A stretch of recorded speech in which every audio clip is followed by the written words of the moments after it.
अस्सलाम वालेकुम। SM news के साथ मैं हूं अहमद नदी। खबरों का सिलसिला बढ़ाते हुए खबर शामिल करते हैं चिन्नौर से। तारीख पेशी पर आने वाली खातून पर मुखालफिन का हमला, खातून को जख्मी हालत में अस्पताल मुंतकिल कर दिया गया। इसी हवाले से मज़ीद तफसीलात जानते हैं अपने नुमाइंदे मोहम्मद अफजल रमाना से। जी अफजल, आगाह कीजिएगा।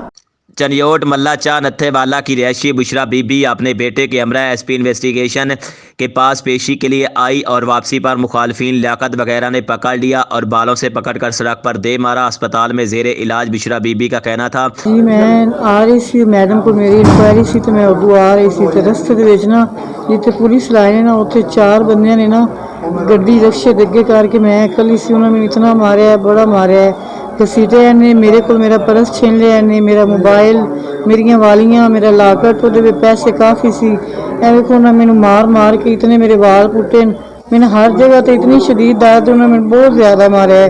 मैंने इंसाफ मिलिया जाए, बहुत ज़्यादा मारे ने उन्हें। 4 बंदे उन्होंने मैंने घसीट के किले इस पासे 60 किले इस पासे 60। मेरे कपड़े भी सारे उन्होंने फाड़ दिते ने, सारे कपड़े। मैं उत्ते स्वेटर पाया है, बहुत ज़्यादा उन्होंने मैंने मारा है। मेरी कोई बंदा नहीं सुन रहा। DPO को पेश हुआ, मैडम DSP को पेश हुई, वो आने अच्छा जी असं कर लें, मैंने इंसाफ मिलिया जाए।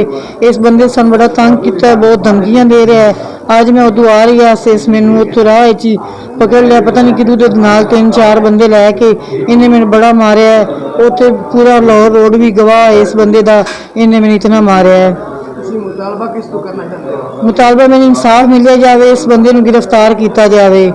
मेरी हर चीज़ ये कोले वो भी मैंने दी जाए, मैं इंसाफ मिलिया जाए, इस बंदे ने गिरफ्तार करके सजा दी जाए कि उसे बालों से पकड़कर सड़क पर घसीटते रहे। इस कदर बुरी तरह से घसीटा कि इसके बाल सर से उखड़ गए और इसका कहना था कि इसके जिस्म के मुतअद्दिद हिस्सों पर चोटें आई हैं। इसका मोबाइल फ़ोन, नकदी और बालियां तक छीन कर ले गए हैं। बुशरा बीबी ने मुतालबा किया है कि इनसे इंसाफ फराहम किया जाए। कैमरामैन मोहम्मद आरवी डक्कू के साथ मोहम्मद अफजल रमाना, चिन्नौट।